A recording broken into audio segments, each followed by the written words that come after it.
President Buhari in Riyadh, Saudi Arabia ahead of future investment initiative. It's about the future, and hopefully we will also help in building, in partnership with all of the participants here. Transportation Minister inspects Lagos-Ibadan Rail project, expresses displeasure over slow pace of work on 12 stations. Vice President Oshibajo at police officers' retreat warns young officers against tarnishing the image of the force. The misuse of weapons and excessive use of force by some members of the force. This sort of conduct by a few must. And on Good Morning Nigeria today, we shall discuss managing resources of the Niger Delta region.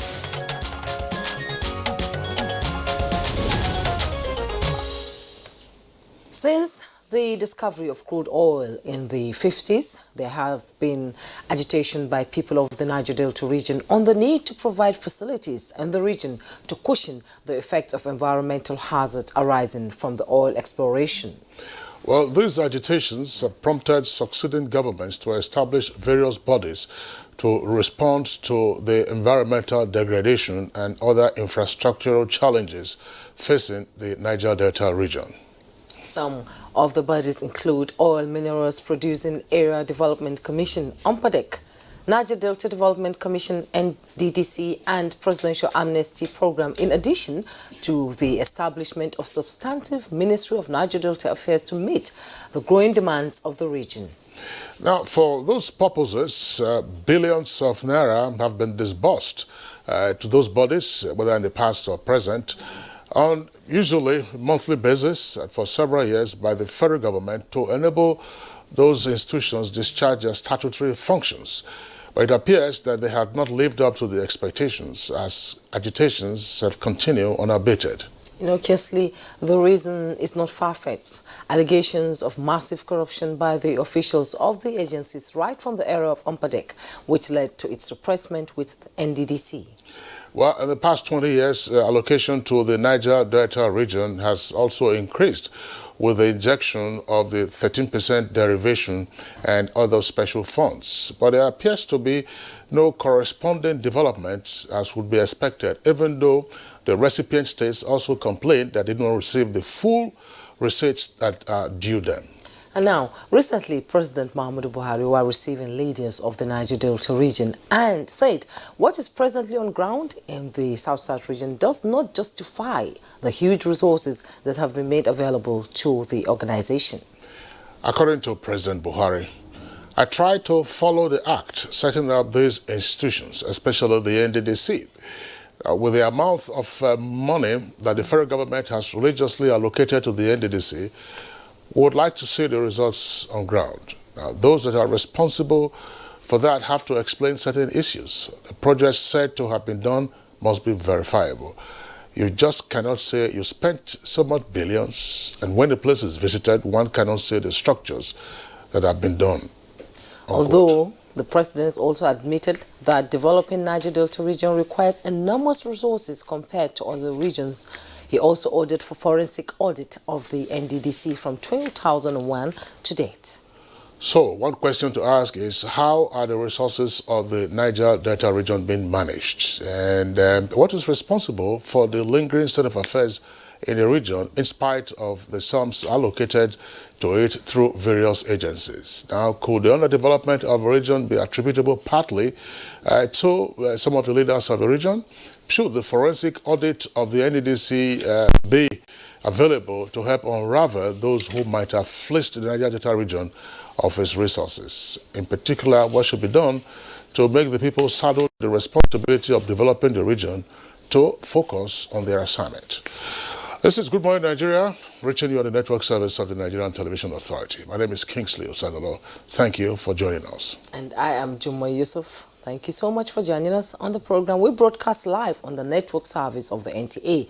As usual, we have the complimentary segments of the program, including business, newspaper reviews, sport, and others. But now, let's join Joseph Johnson for the morning news. Good morning, Joseph. Good morning, Jumai. Good morning, Kinsley. And good morning, Nigeria. President Muhammadu Buhari is in Riyadh, Saudi Arabia, ahead of the Future Investment Initiative organized by Public Investment Fund of the Kingdom. State House correspondent Adama Samba reports that the event, to be held under the patronage of the Saudi monarch King Salman bin Abdulaziz Al Saud, will have in attendance 4,000 delegates from more than 90 countries. A conference of a unique type.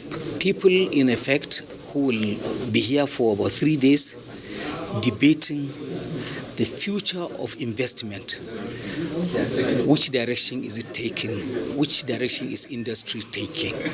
So it is important then you are here, because it then says that you are into global reckoning and that you are also a factor to reckon with. Nigeria Governors Forum says members are in support of the payment of 30,000 naira as national minimum wage, but there is every possibility of variation depending on the financial capability of states to pay. Chairman of the forum, Kayode Fayemi, said this during the meeting of state governors on the implementation of the national minimum wage in Abuja.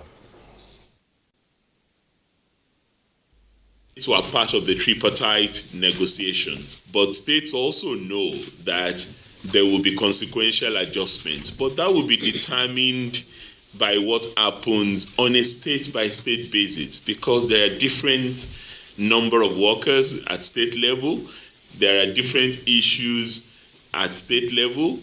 Every state has its own trade union joint negotiating committee, and they will undertake this discussion with their state governments. President of the Senate, Ahmad Lawan, has assured the Academic Staff Union of Universities that the National Assembly will work hard to ensure improvement in the condition of higher institutions in Nigeria. He was speaking during an interaction with executive members of the union who came to explain to the leadership of the Senate reasons for the union's opposition to implement IPPIS for ASU members. Post-forceful enrollment of staff of universities in Nigeria will amount to subjecting universities to the direction and control of their general federation with respect to the payment of staff remunerations, salaries and wages, allowances and so on. I'm also happy that the Federal Minister of Finance is thinking it will address these issues. I want to know how they will address it.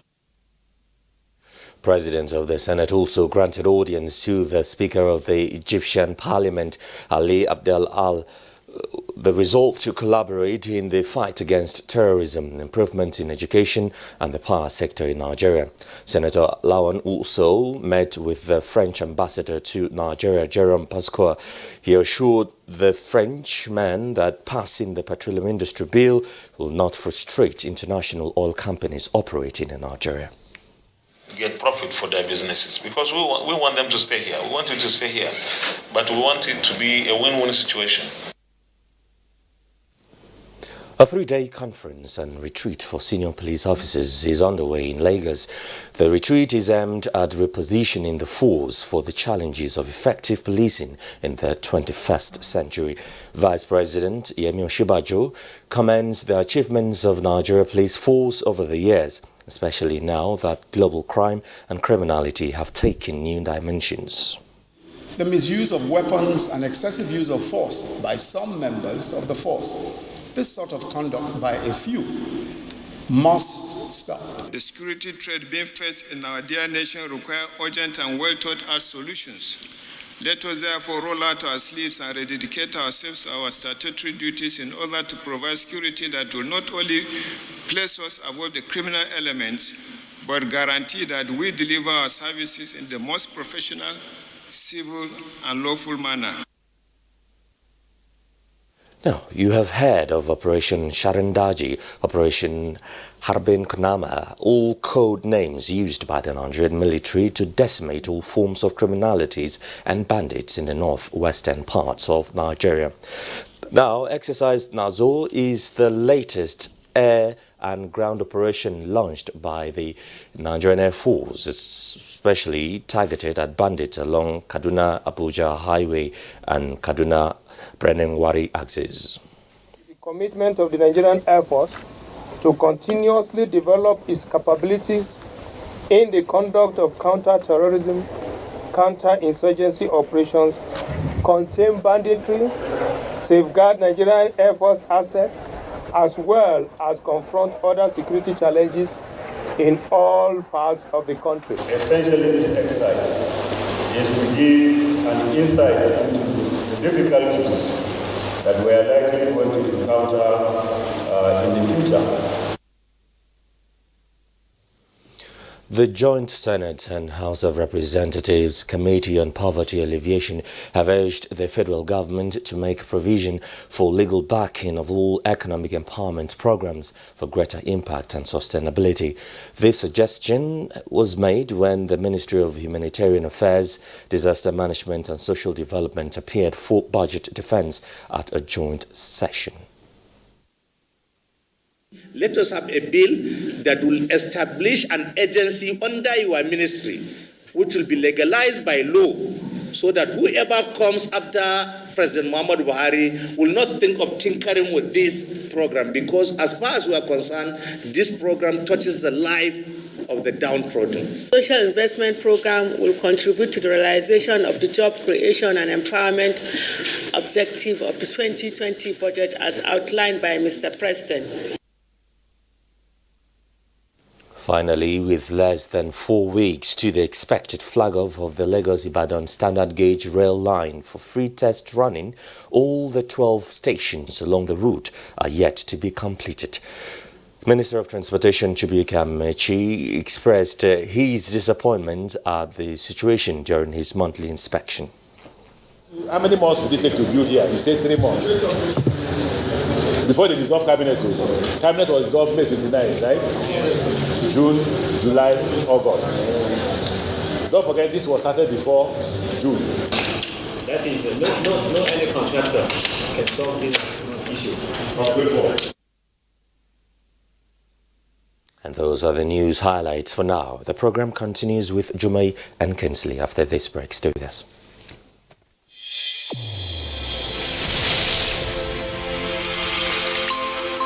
The new edition of TV Guide is out, exclusively taking a look at the traditional television and new media. Are they comparable or complementary? Media industry players give perspective on the trends, progress, challenges, and the way forward. Find out on this compelling edition of TV Guide. Expository interviews with stars of the team within our space. Becky Madojemo of NTA, Utibe Umore of AIT, Nifemi Oguntai of TVC, and a host of others. TV Guide, your indispensable companion, also feature Iya Modina. I'm the CEO, managing director of Iya Modina Sister Restaurant. I choose to serve. Shut up your mouth. Let me finish. A TV drama series on NTA. Let's get to meet the characters behind Iya Modina. This edition also presents exciting features on tourism, culture, entertainment, sports, health, and lots more. Grab a copy at the vendors near you or any NTA station nationwide. TV Guide, your indispensable companion.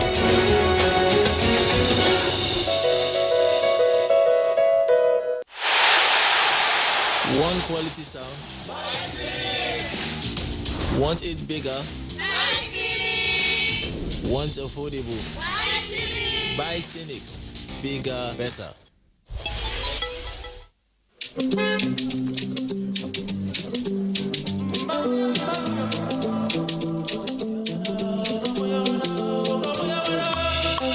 Cool down, make you no worry yourself.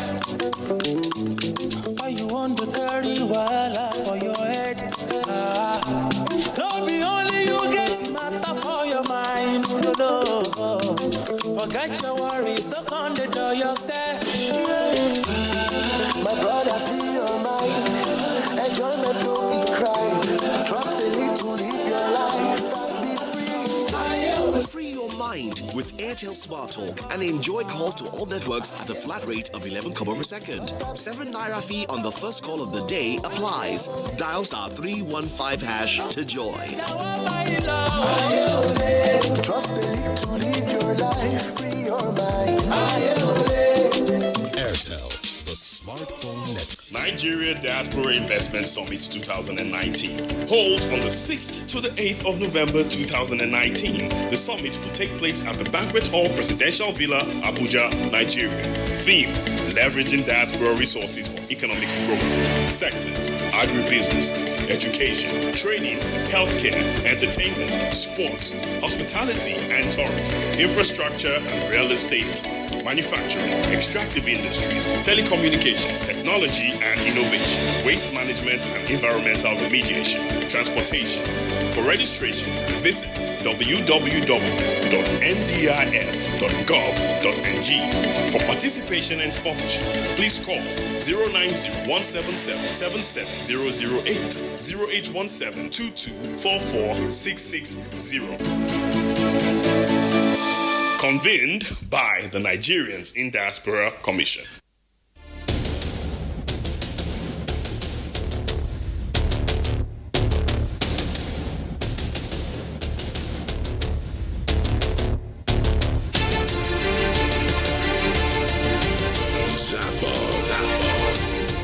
An award that has succeeded to pool a galaxy of stars from the north, south, east to the west, and central Africa, and also those that are domiciled beyond the shores of Africa under one roof.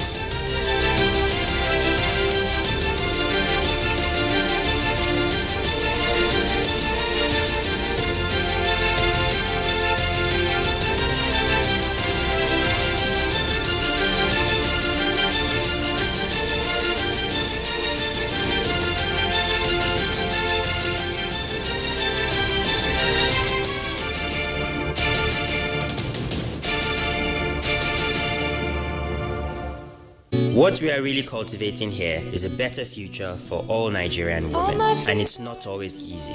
Panadol Extra relieves headache, backache, joint pain, toothache, and menstrual pain. The pain is worth it. One quality sound. Want it bigger? Want affordable? Buy Cynics. Bigger, better.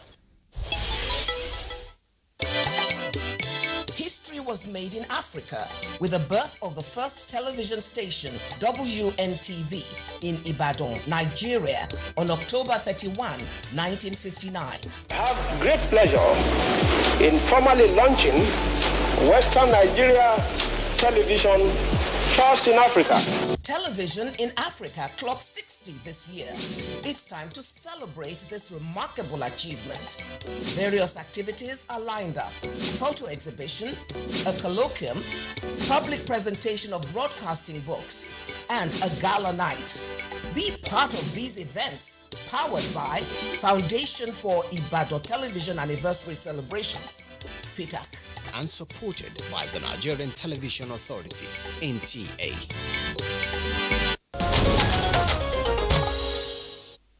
Thanks for rejoining us. Now, prior to the partial land border closure by the federal government of Nigeria, farmers, business persons, and the nation's income imperatives were taken for granted, and the equities market opened this week on a positive note. Details with Kolo Mohammed on Business News. The enterprising prowess of Nigerian farmers and business persons, as well as the nation's income perspectives, were taken advantage of before the partial closure of land borders. In Sabon Birni Local Government Area, Sokoto State, watermelon is harvested every 60 days in commercial quantities. Merchants from different parts of Nigeria engage in off-taking. Mrs. Rita Elum from Enugu State frequents Sabon Birni to buy watermelon to resell in the east. I don't hear their language and they don't hear my own language as well. But in terms of money, once you mention money, they will understand you in one way or the other. The farmers say merchants from Niger Republic cross in to buy and export to sell. we decided to visit the border and we caught up with Nigerian watermelon being haulaged across the border here into Niger Republic. Recently, Nigeria's federal government partially closed its land borders to upward review security and enhance economic imperatives, especially as it relates to payment of duties on imports into the country. There is nowhere in the world where you go into somebody's premises without obtaining permission to get there. Let's now let you see where activities on the floor of the Nigerian stock market placed market indices for Monday.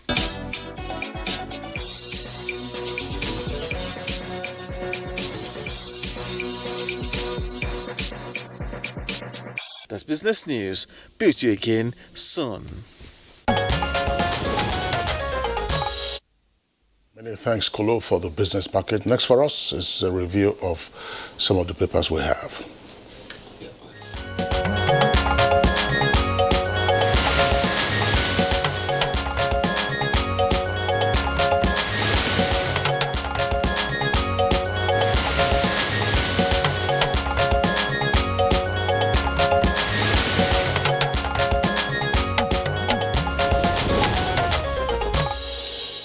Newspaper reviewer Bayo Toby is in the studio.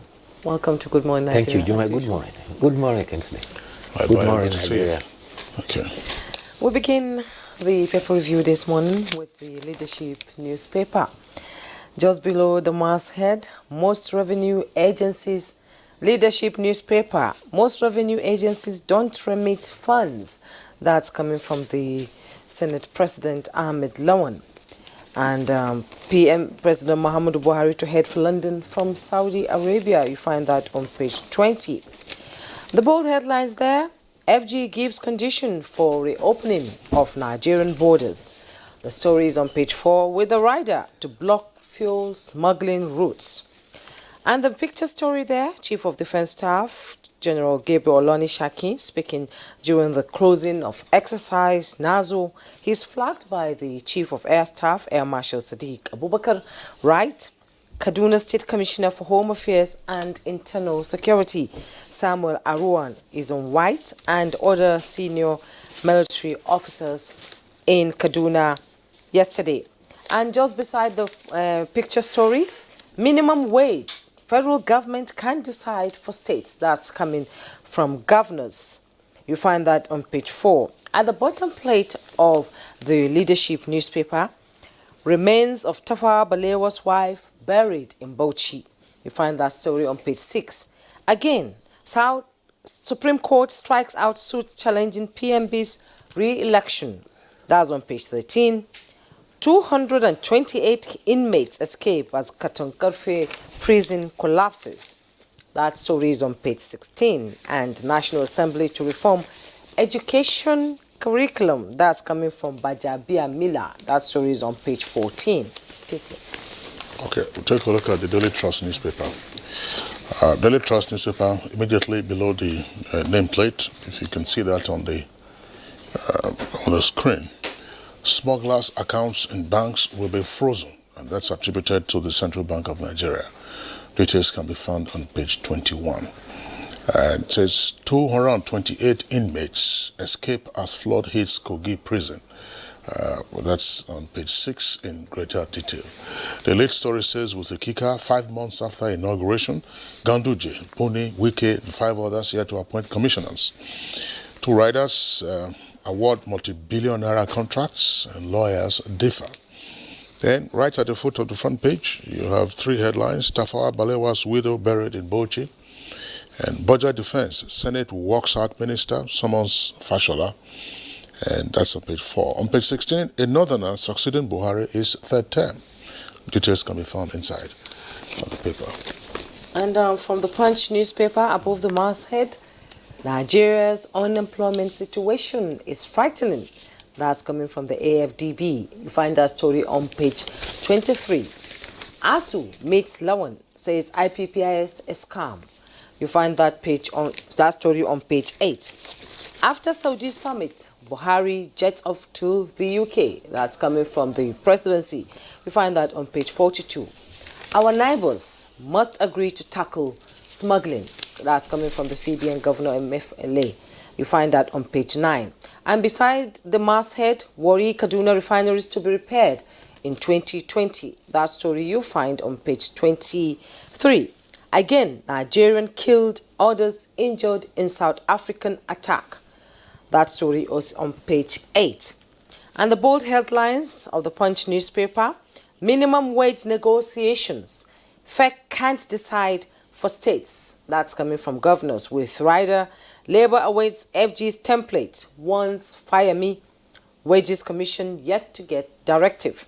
And the picture story of the burial of the remains of Nigeria's former Prime Minister's wife, Hajia Jummai Tafawa Balewa, during her burial in Bauchi. And just below the picture story, worst Adama flooding imminent. That's coming from SEMA. You find that on page 16. Air Force begins Operation Nazo against Kaduna bandits. That story is on page 10. And Senate rejects minister's appearance, summons Fashola. You find that story on page 42. Earlier you heard about the 228 inmates who fled as flood overruns Kogi prison. That story is on page 9. Gunmen abduct police inspector, others in Abuja. You find that story on page 16. Insecurity, Abuja-Kaduna railway passengers rise by 270%. That story is on page 30. Bye. Well, let's start with the story about minimum wage. Governors of the 36 states of the Federation have said that the Federal Executive Council cannot determine for them what minimum wage they should pay. After a Governors Forum meeting, the chairman of the Governors Forum and Governor of Ekiti State, Dr. Fayemi, says that the capacity of states will be determined by them, and at the meeting they will hold with the Nigeria Labour Congress to reach the agreement. The governor also referred to it says that it is not said that the states will go by their own earlier determination they had made, but it is not certain whether the governor was referring to the 22,500 they had earlier indicated they will be able to pay. Dr. Fayemi says that there was a national minimum wage review and not wage increase, and he says specifically that all the states have registered about 2 million, and this time he was talking about social insurance, health insurance. He said the states have so far registered about 2 million persons, while the federal government in 14 years have only been able to register 5 million. And he says that the states are making progress. Also, initiatives have been made to tackle the outbreak of yellow fever, and state government have promised to commit more resources to fighting this scourge. The challenge for national minimum wage is still going to linger on, but as at now, the way it stands, the staff strength of all federal institutions stands about 735,000, while all the 36 states put together have a staff strength, personnel strength of about 1,900,000. So the wage review, the minimum wage review is going to affect states most critically, particularly when you look at the situation of resources, internally generated revenue, especially that many of them have to come cap in hand to the Federal Allocation Council to be able to survive year in, year out. The other development is also the indication given by the governor of the central bank after a meeting with the President Muhammadu Buhari that Nigeria's border will remain closed. They will be open, however, after agreement with the contiguous border states, and they have put measures within their own territory to check the smuggling of goods into Nigeria. And the governor of the central bank indicated that rice farmers in Nigeria who hitherto had about 250 metric tons of rice in their mills and were not selling have now have their silos and mills empty. They are now selling. Also, poultry farmers in Nigeria who hitherto couldn't sell their eggs and other poultry are now able to sell, in the sense that they are now singing Godwin. Not Godwin of the central bank, but at least the fortunes have turned around. Yeah. And he says specifically that the initiative is double-edged. While that one is going on, there is also an Operation White going on between the Ministry of Petroleum Resources, the NNPC, and security agencies. This is to tackle petroleum smuggling across the border. And it is also to make sure that the petrol that is refined in the country is adequately accounted for and not taken across the borders? Well, but you recall 2 weeks ago? Yes. When the negotiation went on between the federal government and Labour, and there were threats of a shutdown on account of the wage salary adjustment and so on and so forth. Consequential adjustment. Consequential adjustment or relativity. If you recall, one of the visuals on that day, we said, look, where were the state governors or the state governments? Who were those negotiating? So I know those percentages that we read there, 15 or 17% or level 7, level 7, you remember? So are those percentages also going to apply to the states? You recall we asked that question. So it is now time to face the reality. The reality.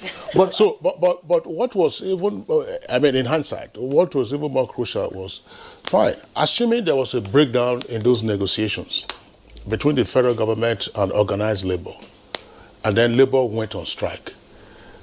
On whose behalf would Labour be calling the strike? Will it be calling the strike because his negotiations with the state governments failed, or with the federal government? Or would state governments or state employees have joined federal employees to also go on strike when their interests were in fact not being considered in the course of the negotiations? Because their own employers were not part of that negotiation. That's exactly what the governor of Ekiti State, who is the chairman of Governor Forum, explained. He said every state will meet with the state branch of the Nigerian Labour Congress and they will negotiate according to the terms of... What beats me is, why can't it be done at the same time? Why? Why must we have a negotiation for federal government, then we now start going into another negotiation for states where we have problems coming in? I can't seem to grasp the reason why they can't do it at the same time. This is why we are in the federal structure, and that is not far-fetched. If you look at the federal salary structure, it's not the same with the state salary structure. So that tells you that there is a difference between the remuneration system within the federal system. And the complication arises from the misunderstanding of what a minimum wage is. Yes. A minimum wage almost always translates into a general wage review. And that's not the purpose of a minimum wage. The purpose of a minimum wage is to ensure that the least earned persons, by virtue of inflation and the 5-year period for which the salary review is to be conducted, are done so that they will not be grossly disadvantaged. But unfortunately, what we have always had appeared to be a kind of a general wage review. When they are negotiating or canvassing a new minimum wage, the arguments you will hear is, at that time, 18,000, show me what he can do. 18,000. Cannot take the worker home. We cannot take a worker, as if all workers were are earning 18,000. So now we are facing we hope they're able to sort it out. Of course. There's good news.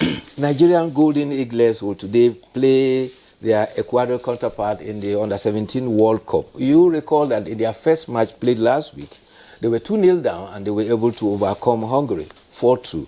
And the players are very excited because President Muhammadu Buhari sent them a congratulatory message. And the captain to the team, Tijani, says that our morale has been lifted. We are happy and to receive the congratulatory message from Mr. President. We will go against Ecuador with greater determination to win. The Golden Eagles are champions of the world 5 times, and they are in the stride to win their 6th. They first won in 1985, 1973, 2007, 2013, and 2015. And in fact, in the maiden edition in 1985, they had gone into the tournament as Green Eaglets. It was when they won and returned, then Head of State Major General Muhammadu Buhari christened them as Golden Eaglets. And by some coincidence, when President Muhammadu Buhari resumed May 2015, soon after, they still won another world title. And the president remarked that football seems to like me. I think so. Okay, yeah, Bayo, we'll take the editorial. You know, there was a story on IPPIS and ASU. They have gone to the Senate. So we'll say there are all kinds of issues coming up. One said, they said it will affect national security, that IPPIS is calm. I don't know. So We'll keep reading all kinds of things. In fact, yes. there's a committee of ASU in the southeast comprising of Chukwuemeka Odumegwu University, Federal University of in Owerri, then Imo State University, as well as Nnamdi Azikiwe Agriculture University, Awka, and also Michael Okpara University, Umudike. They met and insisted that the IPPIS is against the system of the university, and they will go all out, if possible, to call out a strike to undermine the enforcement of IPPIS. And they said they have put their heads together and they are going to propose an alternative to IPPIS. But the question is, if you are funded by the federal government, if you are not funding yourself, getting resources by yourself, by which you can determine how you spend it, you cannot tell the funding authority how they should manage the resources of the account. These are the challenges that are there. However, they are citing a law of 2003, which they say is the basis for which they happen on their autonomy. I see. The editorial this morning is from Blueprint newspaper. It's at page 12. The title is The Report on Non-Viability of 33 States. Well, this is an issue that is open and they're staring everybody in the face. Without coming every month to the federal account allocation, 33 states may not be able to fund even their own recurrent expenditure. And that is what the editorial is happening on. And the editorial is saying that the pressure is on the state governors in the sense that they are advising the state governors to cut their excesses in expenditure. Their flamboyant lifestyle must be cut. And not only that, they also have to look for alternative sources of revenue rather than coming cap in hand every month to the federal allocation accounts. They say diversification of the economy at the state level, internally generated revenue will go a long way to enhance the capacity of the ability to fund recurrent expenditure. Presently, only 3 states, according to the report, that is Lagos, Rivers, and Akwa Ibom, are the only ones that can conveniently fund their recurrent expenditure. And that is not a positive indication at all. And therefore, there's hardly any state in this country that does not have several solid minerals which are potential that can be developed. They are all, however, contentions between the area of jurisdiction between the state and the federal as regards mining and other mineral resources. Once these are sorted out, I think a lot of states, if even solid mineral alone can work. And there was a strategy that was adopted early in 1999 during the tenure of President Olusegun Obasanjo, and that was 10 million was given to every state to try and concentrate on agricultural products for which they are renowned for. That never went anywhere. The time to return to that now is now, especially that we are having some impetuses in agricultural revolution. Okay, Baya Toyobe, thank you very much for being around. We'll see you tomorrow. Thank you too. It's Good Morning Nigeria on the network service of the NTA. We'll take a short break now.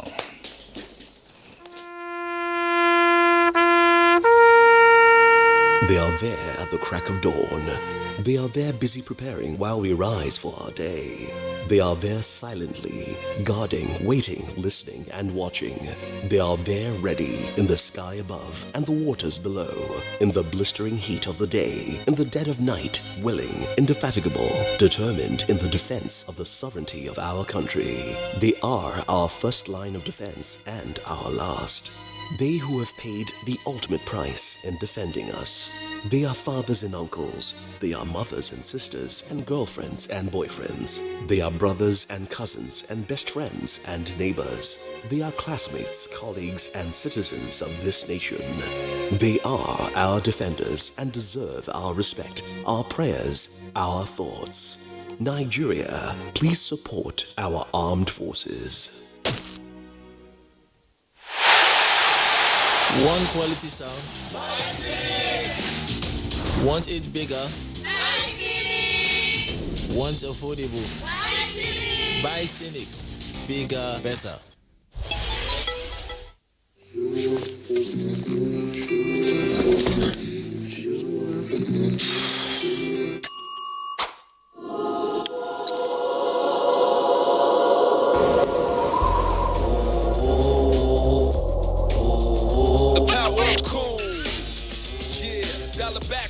To the old school. Everybody love me when I come through, I got the power of cool. The power of cool.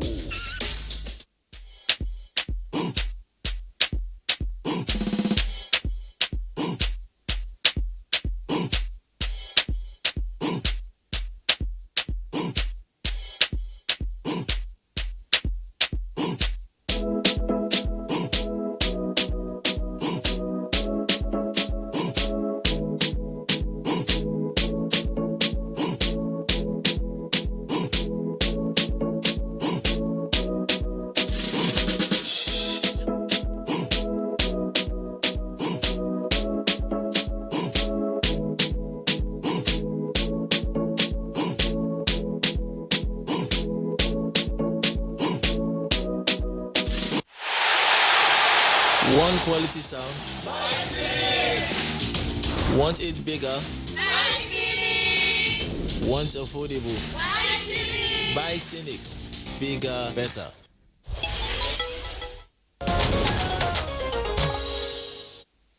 Welcome back, and to begin our discussion, here's the background report by Aisha Uba Ali.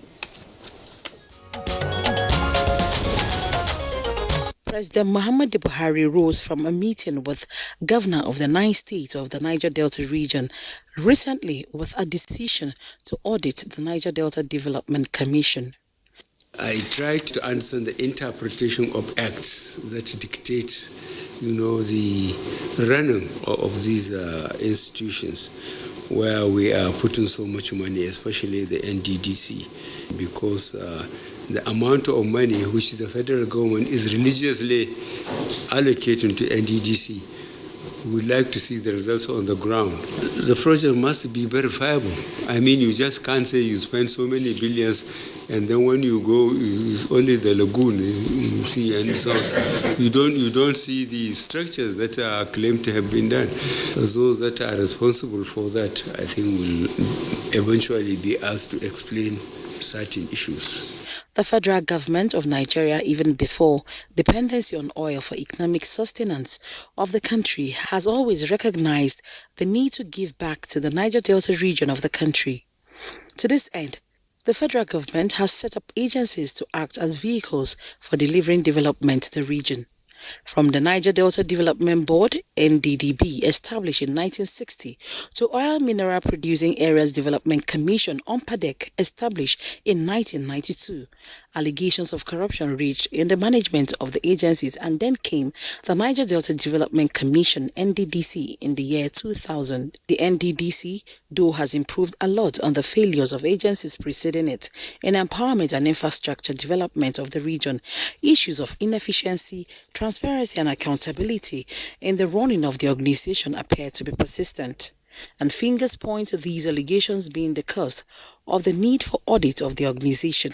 How effective has the NDDC been in delivering on its statutory role of developing the region? How much has been achieved in 19 years of its existence, and do the development claims match the huge government allocations to the agency yearly? How also has it impacted human resource development in the region? These questions and more, guests on Good Morning Nigeria will provide answers to as they discuss ways to better manage resources from the Niger Delta.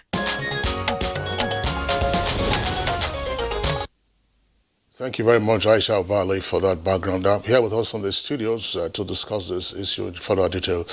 Let's welcome Senator Tayo Alasho Adura as Minister of State, Niger Delta Affairs. Honorable Minister, pleasure to have you with us on the program this morning. Thank you very much.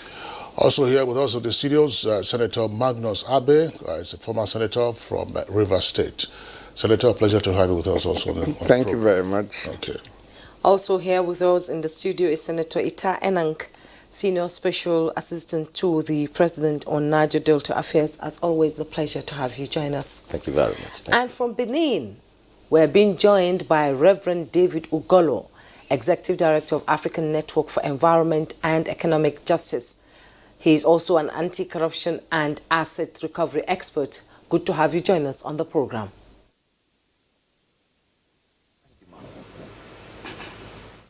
All right, gentlemen, once again, a pleasure to have you with us. The state of the Niger Delta is one that is fairly obvious to all.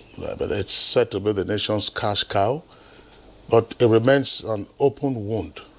And this is in spite of various interventions that have come on over the decades, as highlighted in our background. What is wrong with the Niger Delta, Senator? Well, the Niger Delta is its own enemy.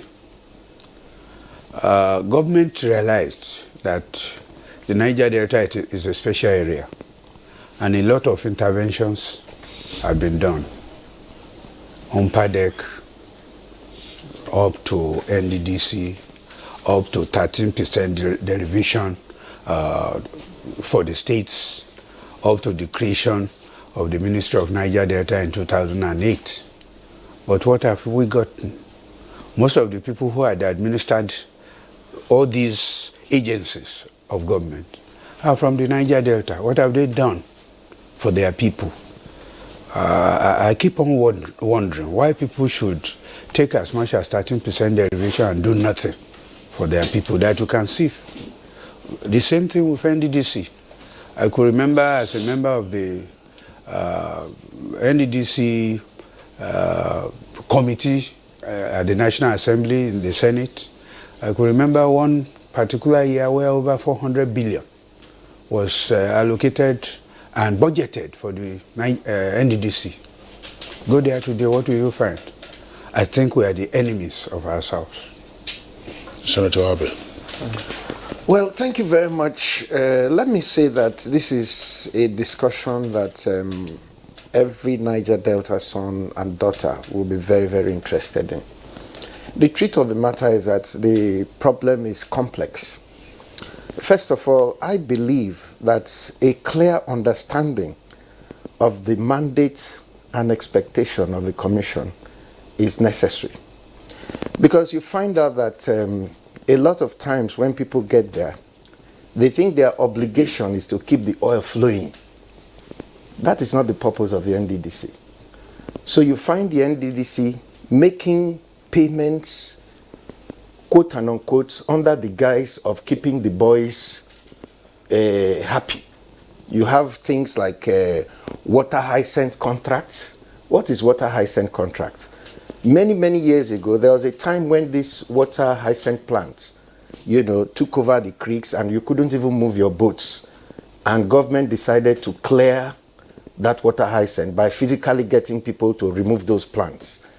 Since then, even in the years where there is no single water hyacinth, you find NDDC awarding contracts in lots of 3 million to each person to go and clear water hyacinth, which everybody in the Niger Delta knows is a fraud. But it happens almost every year, and we keep quiet. All because they are under the guise that it is their responsibility to pay these boys so that oil will keep flowing. I think that the time has come for us to have a clear understanding of the direction and purpose of the Commission. If it is to provide a livelihood, infrastructure, lasting infrastructure for the Niger Delta, then the political direction of the Commission needs to be very clear. And that's why I would like to, although it's early days yet, but I'd like to commend the vibrations that we're getting from the supervising ministry at this time, because it is clear that they understand this need to reposition the direction of the Commission. So I think that understanding of the core mandate and purpose of the Commission and reducing, or I'm not even against the political interference, but the interference should be targeted towards the agreed direction. When you have interference, political interference in the Commission that is targeted towards the wrong direction, that's the problem of the NDDC, basically. Senator Itainenk.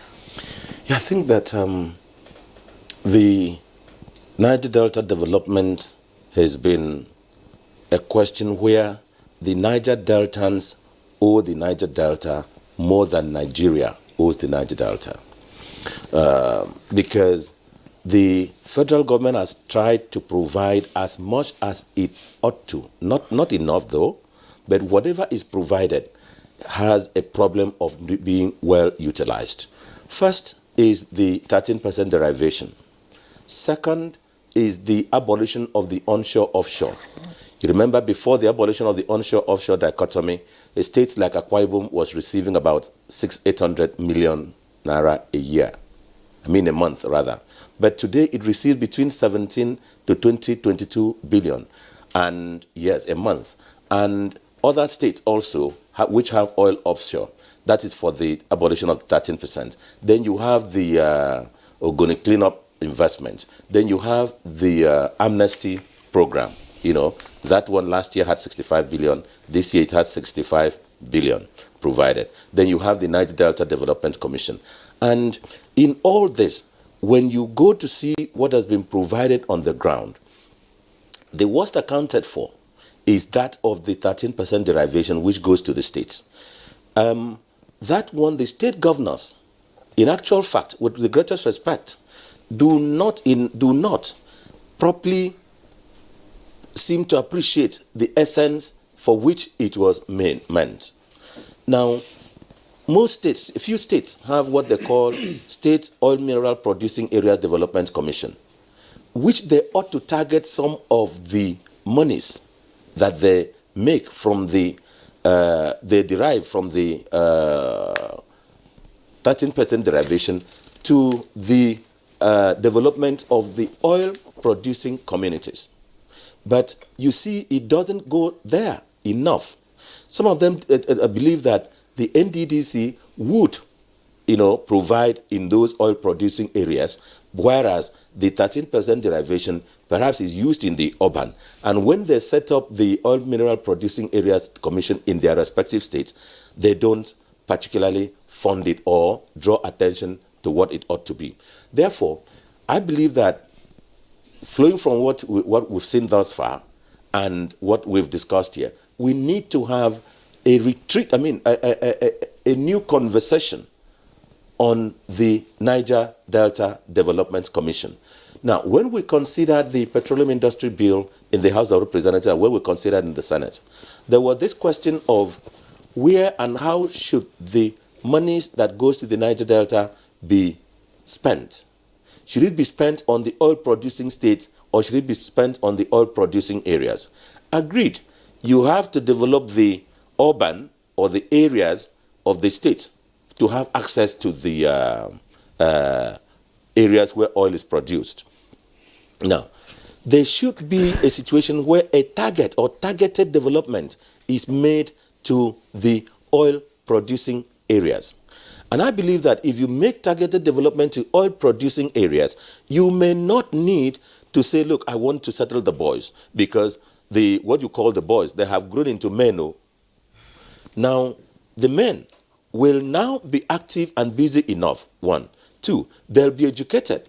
Like, I normally like giving example of a Belema community where we went some weeks ago, and we saw that in 2019, they're asking for a primary school. And they're asking for a health center. Yeah. So the states should also work with the Niger Delta Development Commission and the other bodies. And there should be a coordination. And thank God the ministry now and our office is now asking and working towards coordination of all the activities. So there should be a coordination of the activities of the states, activities of the NDDC, activities of the amnesty, so that, and the ministry, so that it will not be that the ministry is trying to do this, the commission is trying to do this, and so on. And in the end, nothing seems seen as having been done.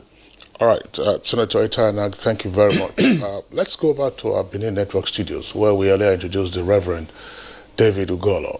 David Ugolo, you've listened to the guests who are here with us in the studios. Unfortunately, we don't have any representative from the state governments who is part of this conversation. But in your opinion, what do you think has gone wrong with efforts and interventions aimed at development in Niger Delta? First, again, I want to thank NTA for providing me the opportunity to be part of this conversation. What is happening in Niger Delta is not different from what is happening in the entire country. So we shouldn't get it wrong as if what is happening in NDDC is unique. to the region. The level of massive corruption in NDDC is also happening across the entire country. And what has happened is that it's not that there is no recommendation, there is no proposal on how to reverse this situation, but this is where we found ourselves. And we must take responsibility. As a matter of fact, the gentlemen that are sitting down there, I think they should also agree that we all must take responsibility where we have found ourselves in the Niger Delta. And what has happened in the region is that it's becoming a normal thing to steal. For example, if you look at the political elite from the region, if you visit their various houses and projects across the country, you see they live in the house that is better off than NDDC. They run a lot of industry. So the evidence of how resources that were supposed to be used to build roads, build schools, transform the region, and how he goes to private pockets of this elite, the evidence is there. So the problem we're facing in the country is lack of political will to bring to justice these elements. And that's why we were encouraged when President Buhari, just a few days ago or a week, said that he's calling for a forensic investigation on NDDC. And this is not the first time we've heard of this independent investigation. As a matter of fact, if you recall, the Vice President of Nigeria, Osinbajo, paid a visit to the region in the wake of when there were a big crisis in the region. And in Osinbajo's visit to the region, he was here in Benin. I personally met with Osinbajo, presented to him valid empirical data on how NDDC is being looted. And the Vice President, in his response, did make a promise publicly to the whole world that they were going to address those issues. After Osinbajo visited Niger Delta, nothing has happened. So when you have this kind of situation, what signal does it send to the people? That the culture of stealing is encouraged and that the culture of impunity continues. And so who are the people currently running NDDC? Are big wings from APC government. And until government develop the capacity to bring to justice this political elite, nothing will happen. And it is not that the evidence is not there.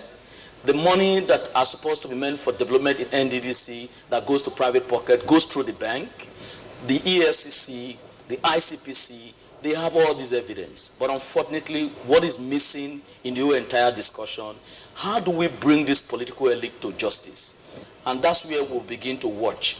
How do we see the forensic investigation? Will the president ask the Ministry of Niger Delta to oversight this forensic investigation? If you ask me, in my own candid opinion, that will be asking somebody who is involved in a faulty way to be the person to be also be monitoring the thing. I would not recommend that Ministry of Niger Delta should be involved.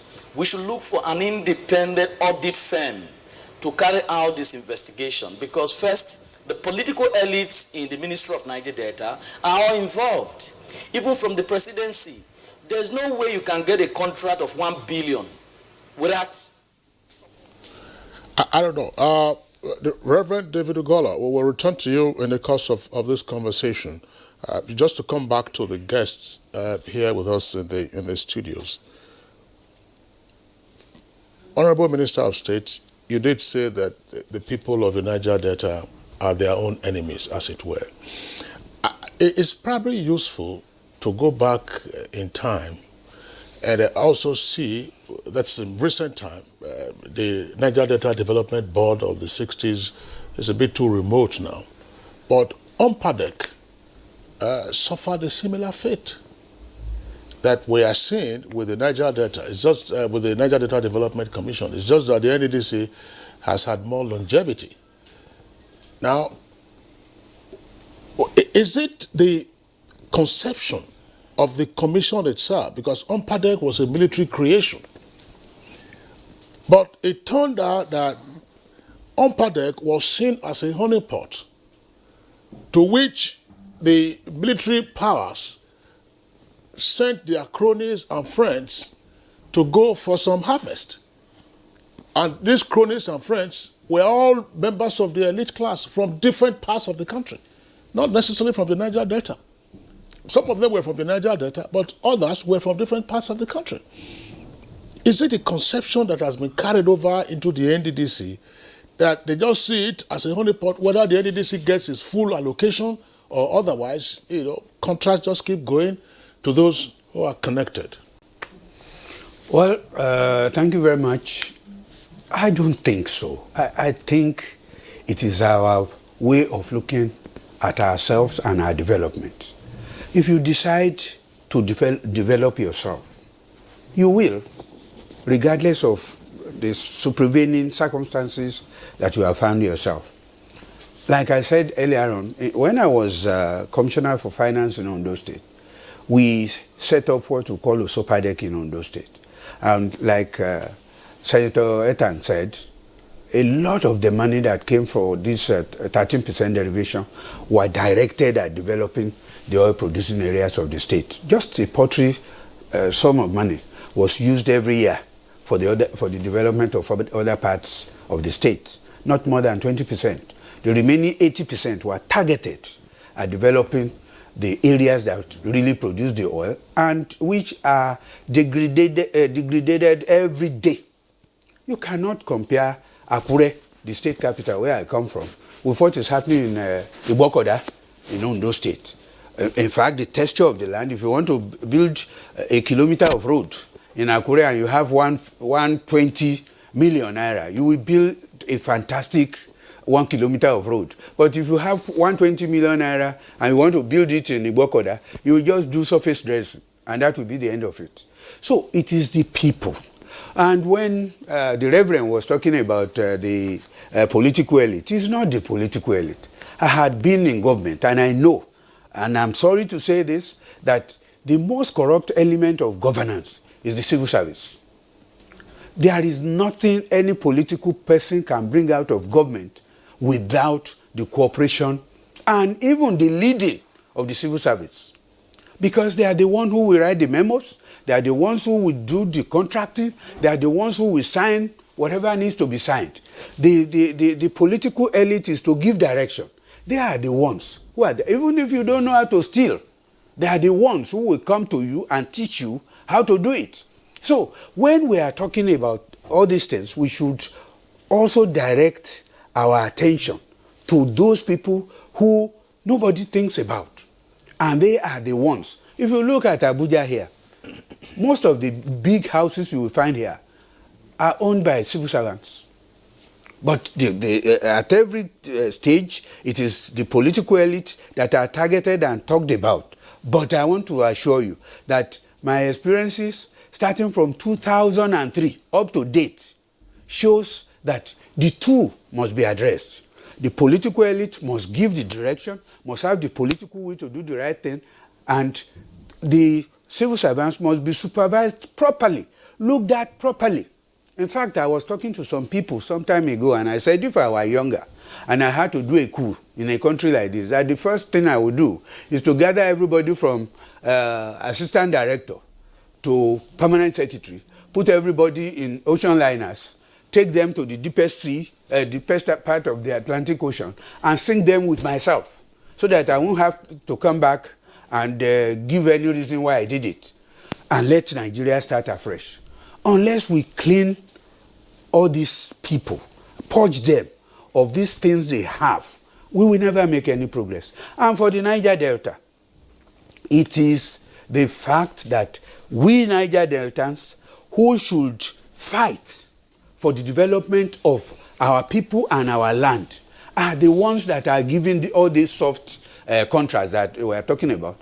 In fact, I disagree with my friend who said we were giving some jobs to the boys in order to keep the Niger Delta quiet. Of course, I support it because we need the money to be able to do bigger things. How much would water hyacinth clearing cost? And if you look everywhere, there is water hyacinth everywhere. Even in Ondo State where I come from, we used to do it every year because the thing flows. There was a time it was very prevalent in Lagos. and government had to do a lot to be able to clear it over a period of 3 years. So in the Niger Delta, you do it today, tomorrow it flows from another side to come and cover where you cleared yesterday. So if we have to do all those little things, by the time you spend 5 billion, 10 billion, you will finish that one in a year.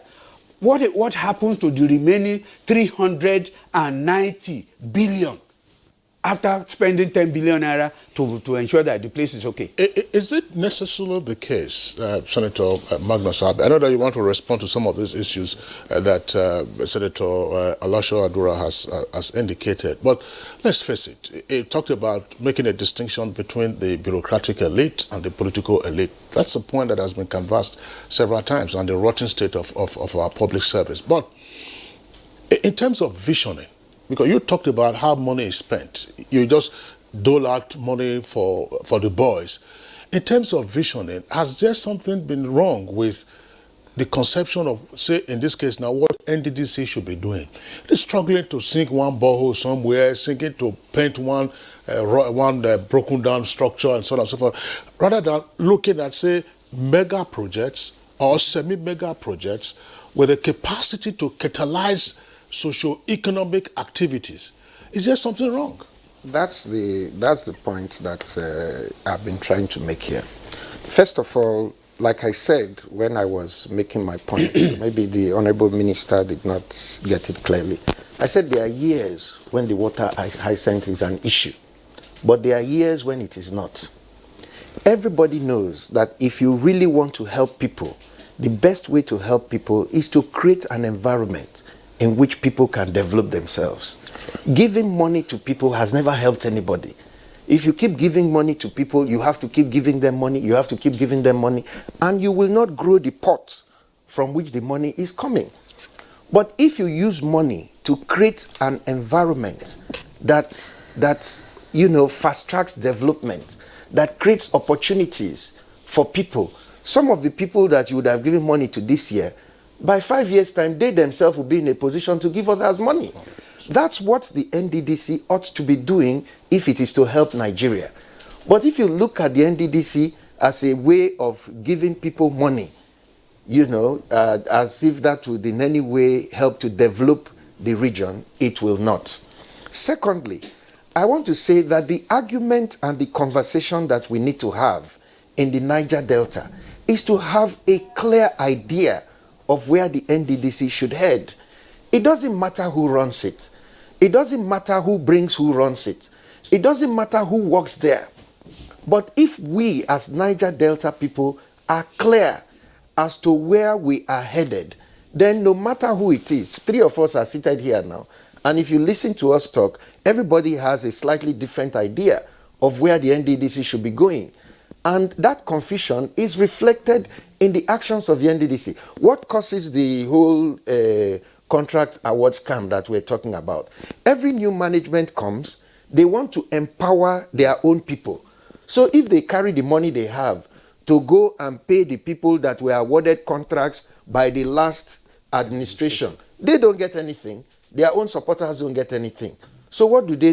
They leave the contracts that have been awarded and award their own set of contracts to their own sponsors and supporters. As we speak today, if NDDC doesn't have uncompleted projects in the Niger Delta, they should have over 15,000 projects that are uncompleted. 12,000. 12,000. Yeah, that's not far from what I said. Now, if you have over 12,000 uncompleted projects, it doesn't matter how much money you get. You're not going to see any impact because you spread the money around 10 naira here, 10 kobo there, and everybody is trying to get something. So, like he said, you go to a place, you do window dressing because you need to show something and you need to show it quickly. There was a time when Timi Alaibi was MD of the NDDC. We spent so much money holding workshops, holding this, trying to prepare an NDDC master plan in which the governments were supposed to be part of that master plan. As soon as we spent all that money and finished all that process, I've never heard the master plan mentioned anywhere again. Nobody talks about it. It's finished, it's gone. How much was spent on developing the master plan? Including the money gone. Including the money gone. So these are the problems we have. Now you have a situation where, everybody is talking about the political elite political elite. We are the political elite. And as I sit here, I know clearly that if we sit down and agree on a program that this is what we're going to do, it is very easy for us to spot somebody who is doing something different. But everybody, even the people that are talking, when they have the opportunity, they do the same thing. That's how we got to over 12,000 abandoned projects.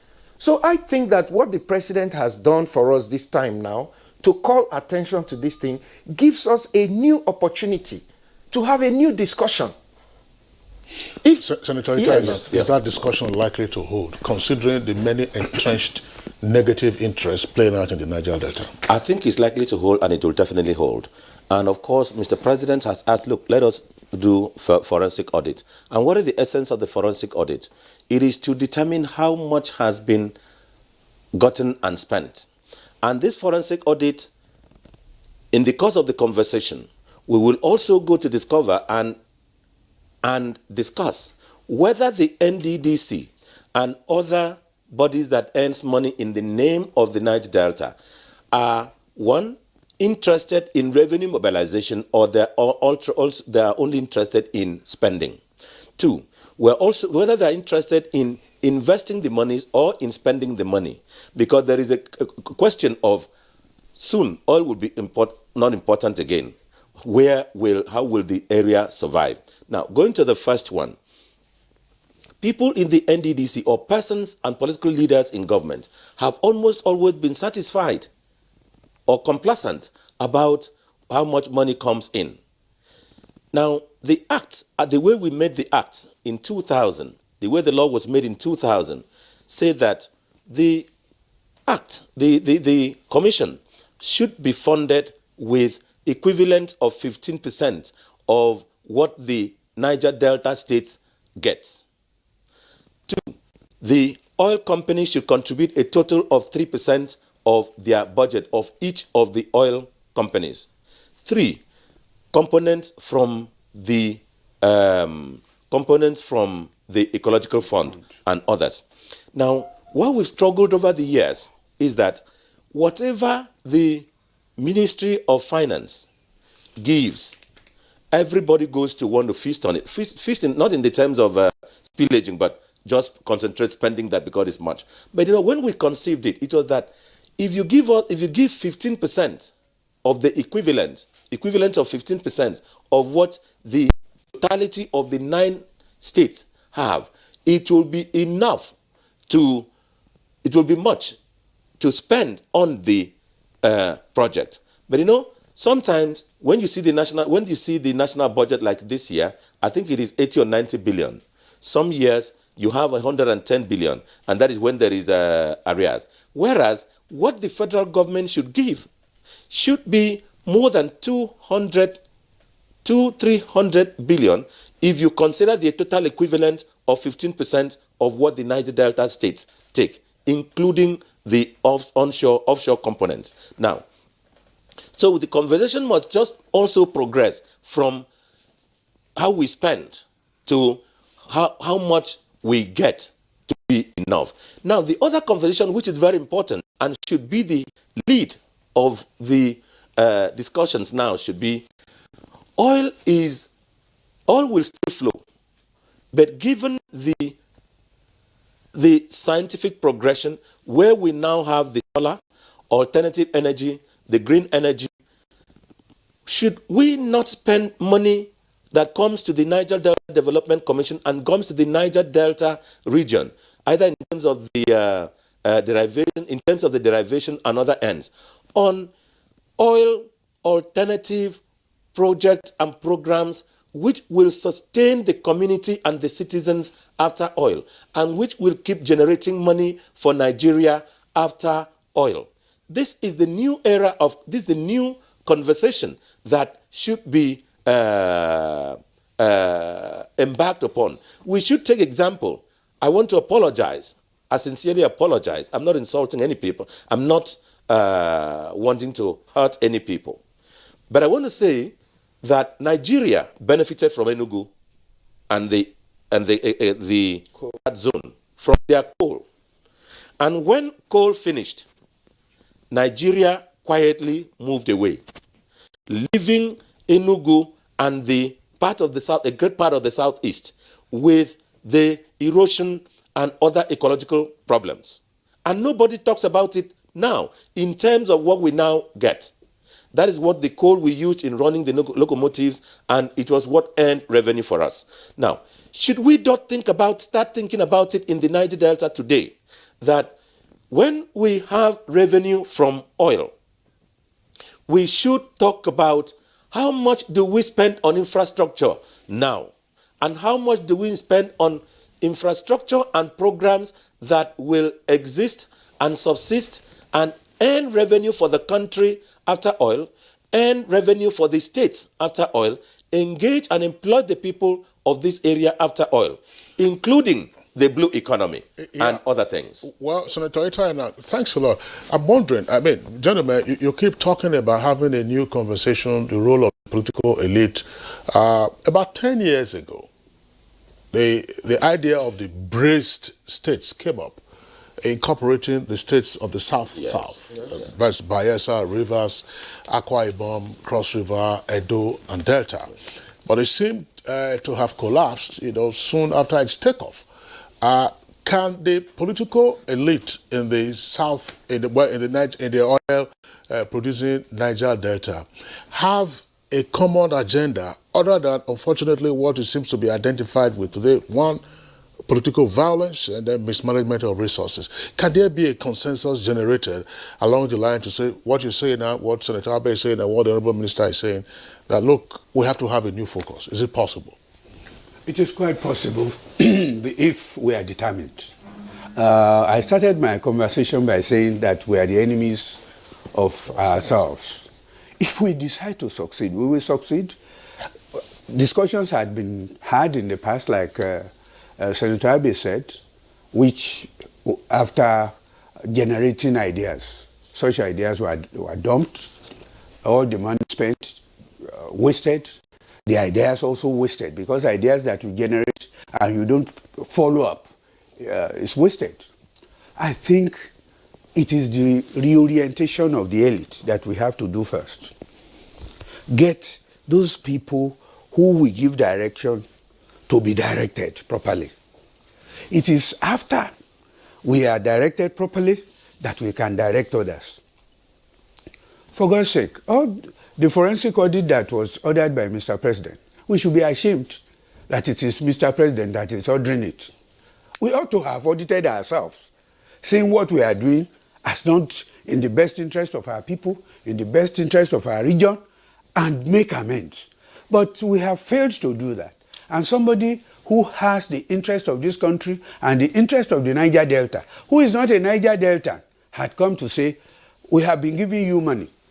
The money that has been given to the Niger Delta cannot be less than 7-8 trillion. Much more than that.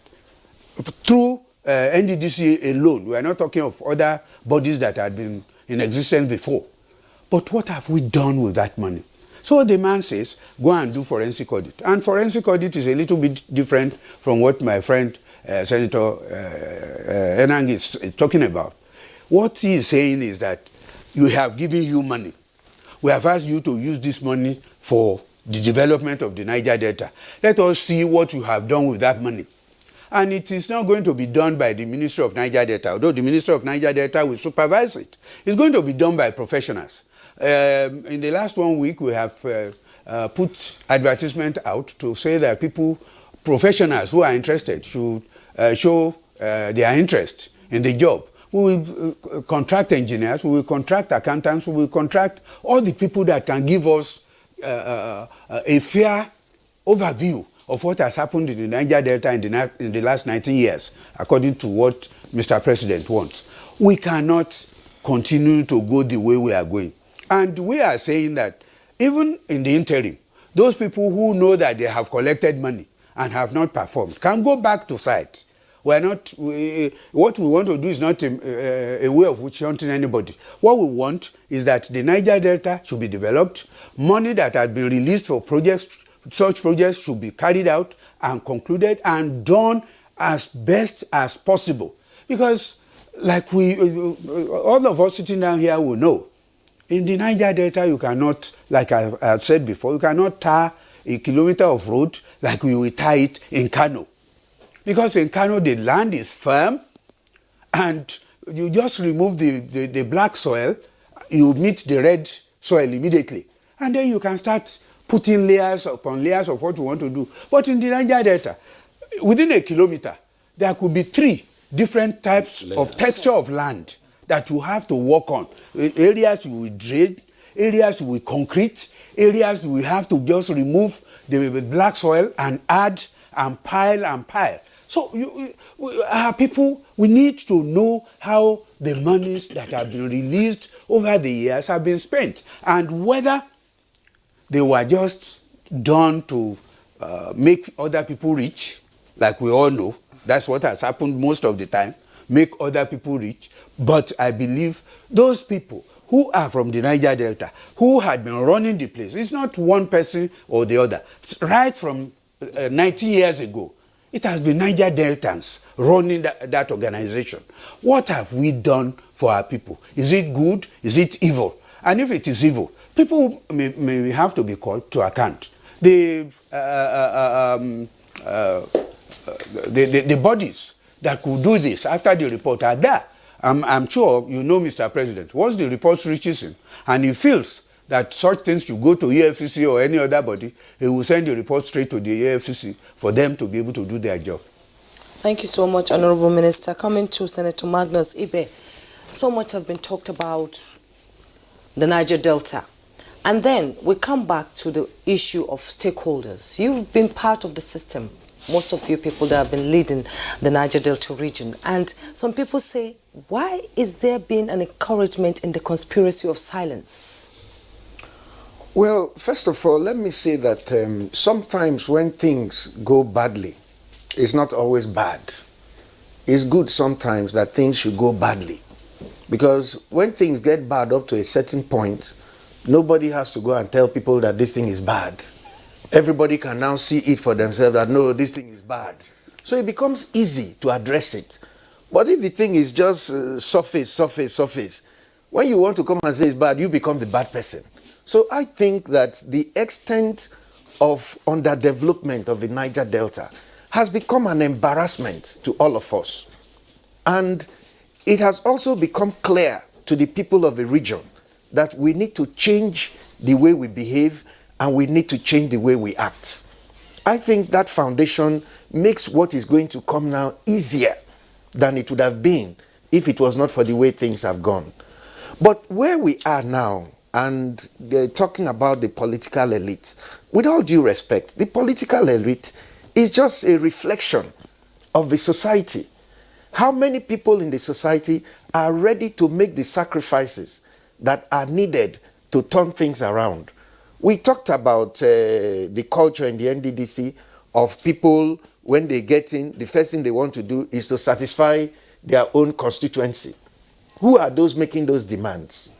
I talked about the whole culture of giving people money. 90% of the time, you set out to say you're giving money for the boys.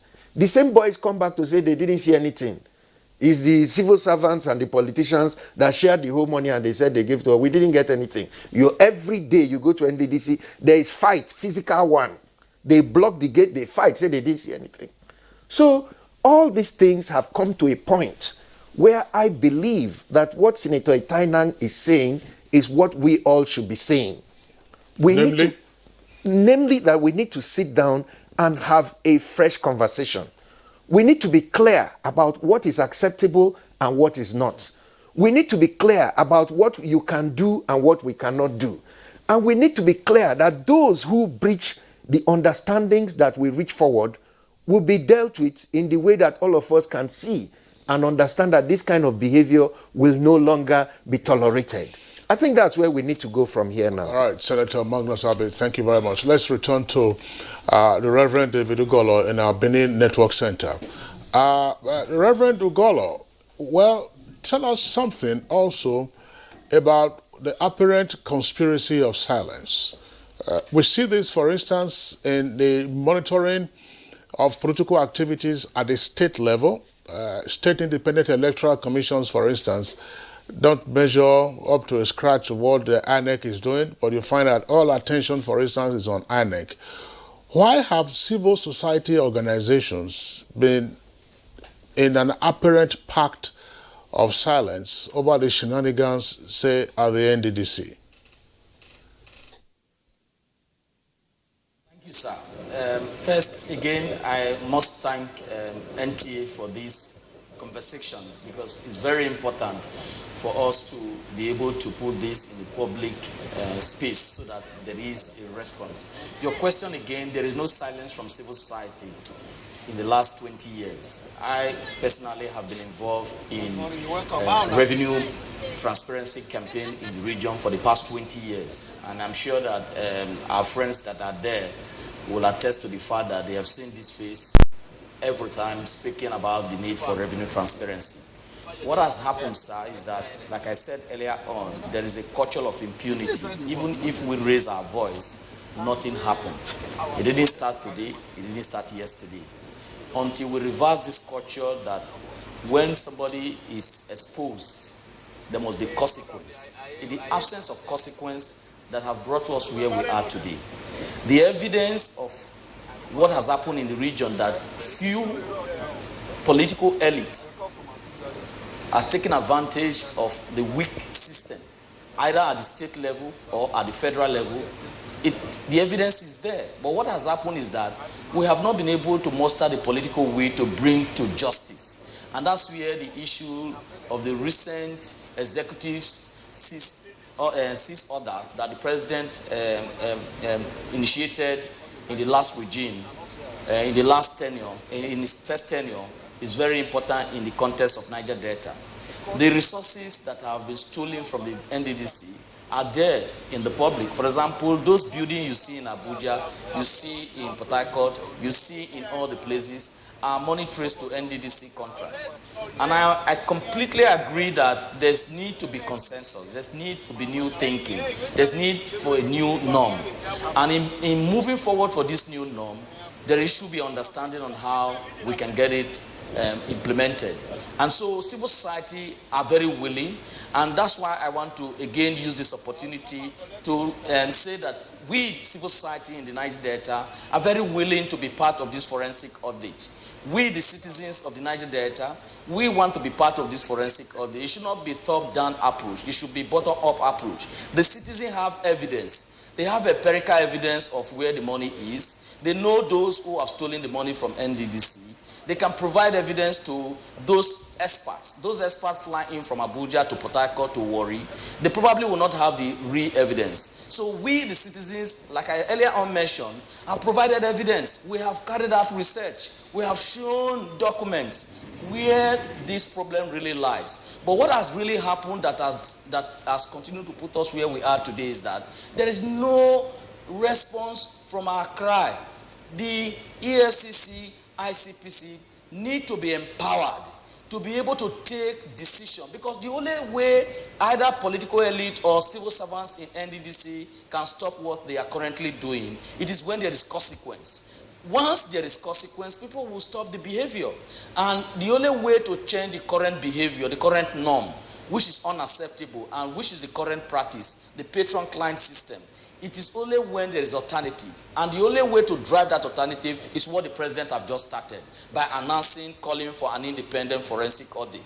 And I want to again thank the minister for again providing us some insight on the directions of this forensic audit. But I'd like to put in the public domain that the only way the forensic audit can actually provide solution in the next few days or few months or few weeks is for the people of Niger Delta to be part of this audit. Let them play a role, so that there is ownership. We all agree that without ownership, there's no way you can ensure development. A forensic audit carried out and supervised in Abuja without the people involvement will not provide any solution to the region, because the people within the region, which you call the civil society, have evidence. The contractors that are involved, they know them. And the political elites that are involved, they know them. And it is only when the people are given the opportunity, and that's why, in a way to complement what President Buhari have just announced, we are also, as citizens, not going to sit down and fold our hands. We are also announcing the Niger Delta Citizen Forensic Audit, So we are also going to release our report and use it to challenge the government report by way of the fact that we will no longer sit down and think that one federal government report will solve the problem of Niger Delta, because we know the problem. We are victim of the problem. We are victim of the corruption. We're no longer going to sit down. So the Niger Delta Citizen Forensic Audit will also be put side by side with the federal government audit, in an attempt to use it as a tool to raise the voice of the region, because the problem of the region is not about the absence of solution. It is the political will, and who has that political will to implement the outcome of this entire process? It squarely lies in the hands of President Buhari. And I want to again thank him for this decision he has taken. And for the citizens across the Niger Delta region, we need to sensitize them. Like you mentioned earlier on, political consensus within the region is a very difficult one. It's a difficult challenge because of different political parties that are ruling the state. But once this forensic audit outcome comes out, I can tell you is the starting point for defining a new norm, a new way of doing things. And the only way old contractors and old politicians and old civil servants can shift away from their old behavior, shift away from the patron-client system that currently put the region where we are today, is to begin to see that the outcome of the forensic audit is being implemented. And how do you implement it? Is to ensure that you capacitate EFCC, you capacitate ICPC. And how do you capacitate those two institutions? As we speak now, the current acting chairman of EFCC is yet to be confirmed. How do you expect an acting chairman to be able to carry out this kind of political action without repercussion? So, David Ogolo, thank you very much for your points. I mean, but I'm sure that some persons, if not most, will disagree with you that the acting capacity of the chairman of the EFCC in any way hobbles his capacity to function. It's an institution, and we have seen what the EFCC has been doing from time to time, indicating its reports. Part of what we have also seen in the Niger Delta is the shoddy work undertaken, say construction, by the NDDC. Sometimes I don't know where they get their contractors from. I mean, let's just take a drainage system, a drainage that is, you are not avoiding any obstacle course, but you see it looks like a serpent. They can't cast properly, and then you look at the quality of work and you're asking yourself, look, who gave the certificate of completion for this kind of job? Exactly. Who was the consultant? Mm-hmm. Do they have consultants? Calabash Road. But I mean, gentlemen, let's actually face it. And then we have this embarrassment of usually the signage indicating NDDC, contractor, consultant, and so on and so forth. We have to get back to that, but right now we have to take a break. When we return, we've been discussing managing the resources of the Niger Delta. We'll be right back. One quality sound. Want it bigger? Want affordable? Buy Cynics. Bigger, better.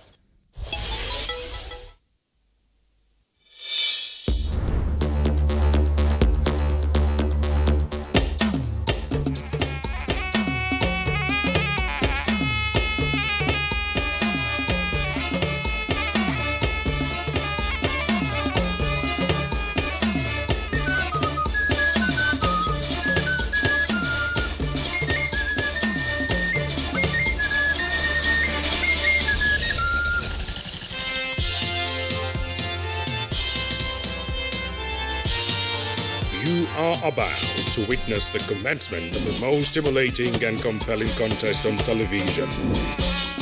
This contest is only for the strong, the intelligent, and the talented. Get ready for the Unity Challenge reality TV show. Coming soon.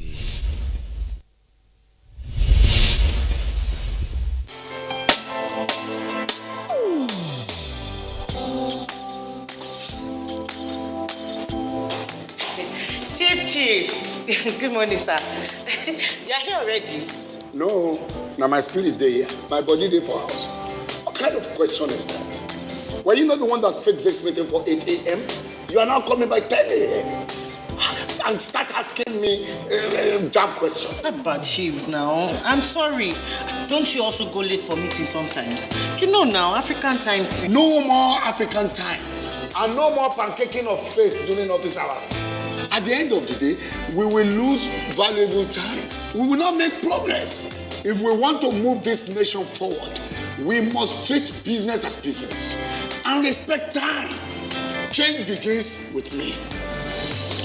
Thank you, sir. I'm sorry. Can we go for the meeting now, Chief? Better. This message is brought to you by the National Orientation Agency in conjunction with the Federal Ministry of Information and Culture.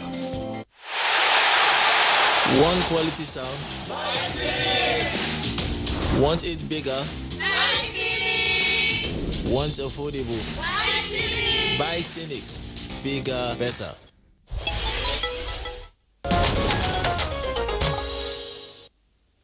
Welcome back to Good Morning Nigeria.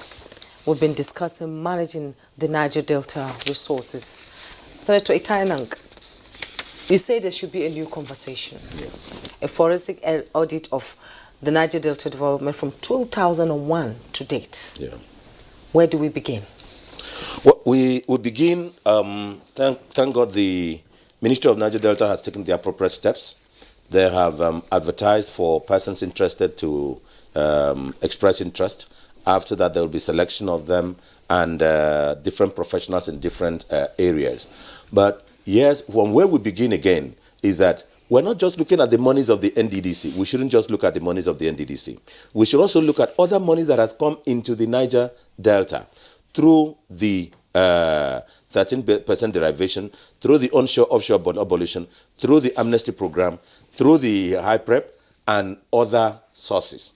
How have the states done with it? Now, when we're talking, a lot of people see the Niger Delta question, when we talk about it, as being just development of the roads. There were 7 or 8 directorates we established: agriculture, industries, infrastructure, and all that. Now, the audit should also say, to what extent has the Niger Delta Development Commission handled other mandates? Because if they had handled all the mandates in relating to all the diversified areas, I think we wouldn't be where we are.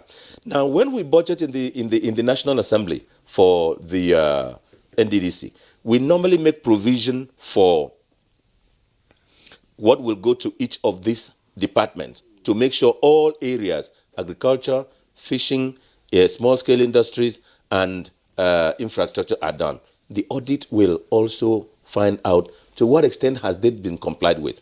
Then there is the provision we made in the Act that the contribution or what you get should depend on the extent on your oil production.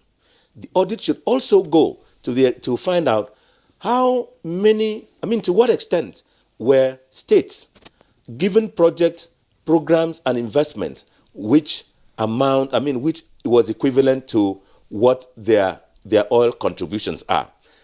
Because like in 2018 budget, you had programs of 41 billion for Akwa Ibom. You had programs of about 37 billion for Delta. You had 34 billion for Rivers, and then Bayelsa, and so on. Now, you also find out to what extent were these complied with. Now, with the other data we should also go to is, should there be or has there been a kind of liaison or relationship in terms of coordination of the projects that are done by the states and the projects that are done by the NDDC? Because some situation, you find a situation where NDDC does the road and the state government puts a signboard, or NDDC puts signboard and the state government has done a road. So all that. Then we look at, are we investing the money or simply spending the money? Therefore, the conversation, then there is one thing that has been lacking. There is in the Act a body that was established in the law called NDDC Advisory Committee. The advisory committee is made up of the governors with 2 persons to be appointed by the president. I'm sure that we are all agree that the advisory committee has not met and has not taken any concrete action in respect of the advisory role they were supposed to play. The intentment, when the law was made, was that as the advisory committee sits to advise the NDDC, they will look at what they have done. They will also see the extent to which you are spending the money to which you have done this project, I have done this project, all towards a goal of developing the Niger Delta. Finally, to what extent has the activities of the state government, federal government, through the agencies, and the NDDC led to improvement of the oil-producing communities? Okay. Because the oil-producing communities are still left in the state of nature. They are. Because some of them don't even have access to the main town and to the urban, and they are just left without schools, without amenities to drink the kind of water that nobody would drink, even to wash his car with. So this is the state of the conversation and how we ought to go, in my opinion. Senator Itai, thank you very much for your response. But you will have to, I don't expect a response from you now, but you will have to, if your suggestion is followed to the letter, you will have to grapple with an enlarged mandate for the audit. Because there are, okay, Senator. In that case, Senator Abe, respond to what Senator Itanang has suggested. Yes, what I think is that for us to achieve what the president wants and what is achievable, we should limit ourselves to what we can legally carry. If you want to go into forensic audit of 13%, you're going into state territory. That's right. And you will not get, not only will you not get cooperation, you will get into legal entanglements. Why? Because the federal government has no legal right to go and audit a state. That's not their constitutional responsibility. Just as the states have no legal right to go and audit the federal government. So let's not go into areas that will bring conflict and further divide the zone and politicize the audit. Let us limit the audit to what we can legally carry that will achieve the target objectives. That's one.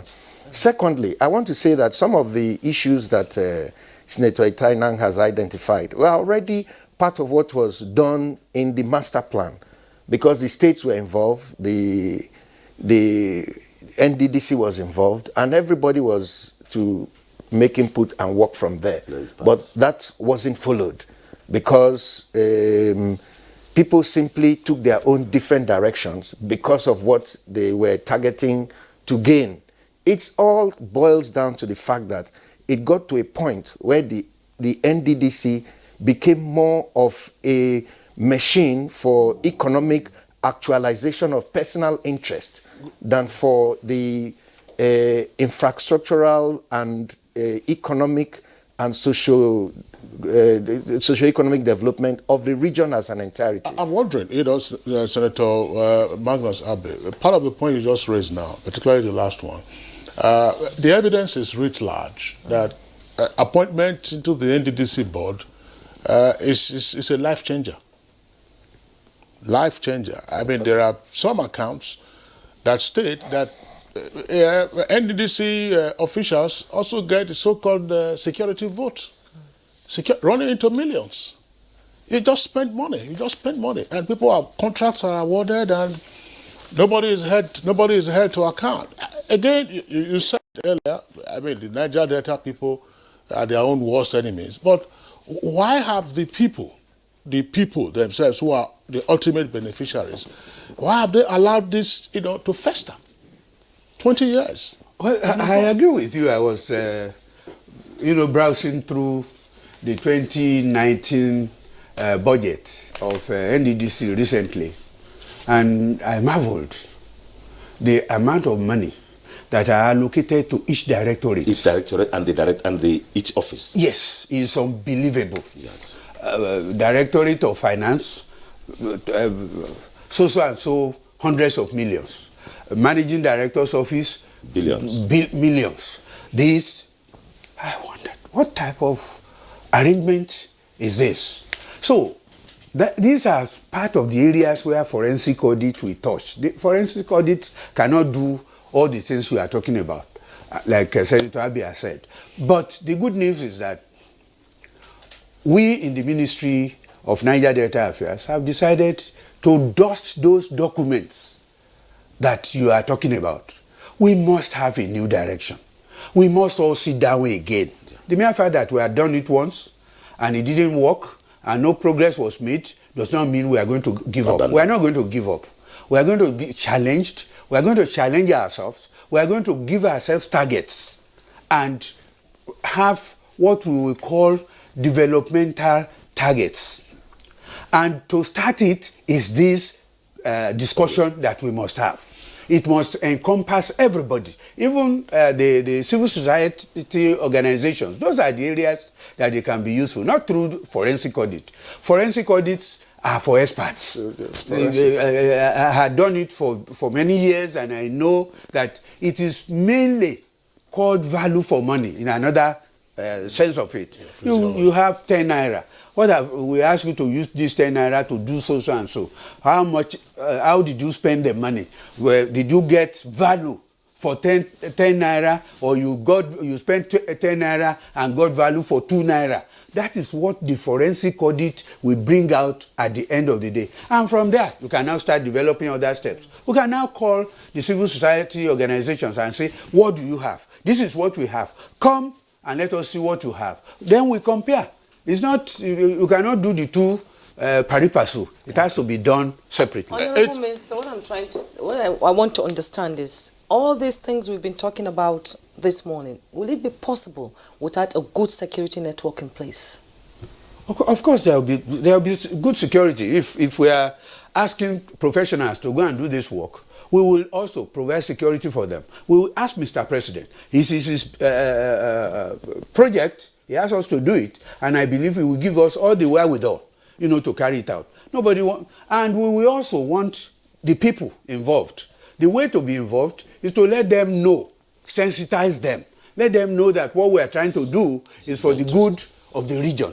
It is not by just carrying people all over the place. No, we will sensitize them. We will have a program where maybe we will go state by state. And the way we are thinking of the audit is that it will be done state by state, so that we will not lose the trend. If we say we want, because we have to do a lot of brain work trying to see how this job can be done. If we said, let some consultants do it from year 1 to year 2, supposing a lot of the projects were not concluded by the time their own assignment will end. So we now decided, no, the better way to do it is to do it state by state. One consultant takes it from the beginning and ends it. And then we are now going to have another consultant to consult on those people who are going to do it state by state. Yeah, and the expectation will be that the fees will not be so humongous for this cycle of consultants. That's one leg. The other leg, I'll raise that after we go through some of the comments that have come in from our viewers. Abbas Abubakar, the management of the Niger Delta Resources lies on the leadership of those concerned. And first is Akimboyewa tweets, the unnecessary bickering by the leaders of Niger Delta is the reason for years of setback in the region. The political gladiators have all refused to put aside their selfish interest to fight for a cause that will be beneficial for all and the ordinary people. The audit of the NDDC activities is long overdue, and that the federal government is now beaming searchlight on the activities of the interventionist agency is a welcome development. Sad that huge sums of money have been sunk into NDDC with nothing on the ground to show for it. Now, Melade Yusuf tweets, the decision to audit the NDDC is a welcome development. I was opportune to visit one of the communities and I couldn't hold tears from my eyes. No water, no clean air, no toilets. Not only the NDDC, but those governors that got 13% should be called to account. And Edward tweets, the road in NDDC is abysmal. The concept of money for the boys in the name of empowerment is hurting their region and the reputation of NDDC. The region needs development, and NDDC must wake up and show responsibility. All right, the last one is also from Festus Akimboyewa. We already took one from him. Part of the conversation that is envisaged, is it feasible to incorporate, for instance, the generation of the political will to resist the utilization of, say, the NDDC as an election funder? Yes, because just reorientation and going back. But please let me just respond to one question, that I did not say that we should audit the states or the states 13%. I did not. So I think I was misunderstood. Yes, but it just that the cooperation between, or liaison, or just cooperation. Now, the using the NDDC as a conduit to fund elections. Using NDDC as a conduit to fund election, I am not aware it is used to fund election.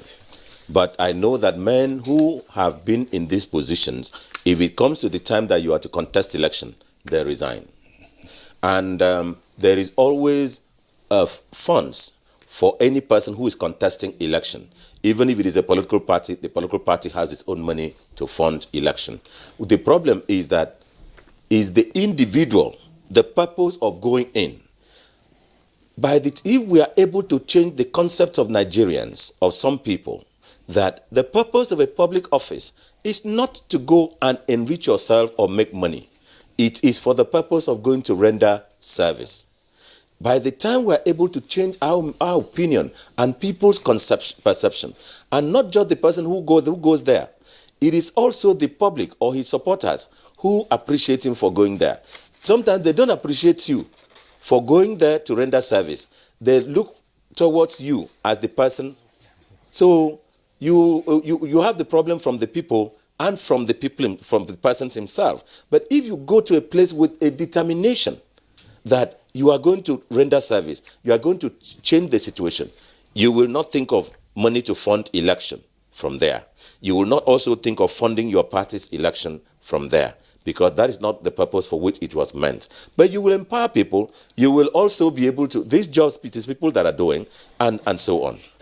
Senator Abe, does the politicization of the board of the NDDC conduce to the rot that we are seeing now? I was going to say that I respectfully would disagree with Itainan. NDDC has been used politically over the years. Let's not run away from the truth, and we all know that. The second thing I would like to say is that in this conversation, we must be careful not to set standards for the Niger Delta that does not exist for the rest of the country. Because if you're talking of funding elections with institutions, that's not an NDDC problem. That's a Nigerian problem because of the cost of our elections. We can fool ourselves all we want. But all of us here, if you know a youth copper that goes to go and take part in election, when he comes back, his father is not going to ask him how well did the election go. His father will ask him how much did you bring. Now that money that the youth copper is bringing, where is he getting? Who gave it to him? Where is he getting it from? You know, so we all know that that's a Nigerian problem. It's not an NDDC problem. Okay, and we cannot set standards for NDDC that is not there for the rest of Nigeria. That's one. Yeah. The second thing I would like to say is that for us now in the Niger Delta, the point has come where we have to put our future and the future of our children above politics. Yes. Because part of the problem why these things don't work is that if the governor is PDP, the NDDC is being controlled by federal government, who is now APC. If this one is doing this one must knock it down. They fight rather than cooperate. But I believe that given the challenges that we face in the future, it is our responsibility as leaders to understand that, first of all, elections are over. And the future is more important than whatever politics that we have done. So in doing what we're going to do, whether with the forensic audit, whether with looking for a way to move forward, we need to look for a way to all work together, both the states and the federal government. And I believe that the ministers can do that. Thank you, Senator Abe. Honorable Minister, what next after the forensic audit? Briefly. Even before then, it is this discussion to chart a way forward for our region. It's not to chart a way forward for NDDC. It's to chart a way forward for our region. In it, charting a way forward for NDDC, for even the states themselves, for every other government intervention agency, will come out of it. And our way of reasoning, of thinking, will also emerge from it. But after the forensic audit, we expect that more activities will happen in the Niger Delta. Those who had collected money and who are ready to work will now work. Those who have collected money, have not done any job, will be asked to account. We must have consequences for everything that has happened in the NDDC and the Niger Delta. Thank you very much. Thank you. All right. We had a second set of tweets, but we were unable to take them. Lionel Soswagu, Yusufu, Prince Viked, Cecilia Okoroma, Suleiman Adamo, they're all reiterating the issue of the rot in the NDDC and what needs to be done in terms of the Niger Delta development. But the last question I asked, apparently, I did get a response. Does the appointment into the NDDC board, for instance, need to be politically sensitive? If you look at other commissions in the country, they are not necessarily politicians. So can we get technocrats, who will run there, who will go there and then run the entity as it ought to be run? But those are matters that obviously those who are engaged in the conversation will take up. On that note, gentlemen, I would like to thank you. There are 3 senators here with us in the studios. Of course, all former senators now. Incumbent Minister of State for Niger Delta Affairs, Tayo Alasho Adura. Thank you for being with us on the program. Magnus Abe, Senator, and then Senator Intayanang, current Senior Special Assistant to the President on Niger Delta Affairs. Gentlemen, thank you for being part of the conversation. From Benin, we're joined by the Reverend David Ugolo. David, thanks a lot. The civil society organizations have their job cut out for them on this account. See you sometime. Okay, so that's it for us on Good Morning Nigeria today. We thank you for tuning in. We're back tomorrow, same time, 7 o'clock in the morning. Until then, enjoy the rest of your day. I'm Kingsley Osadolo. And I'm Juma Yusuf. Have a wonderful day ahead.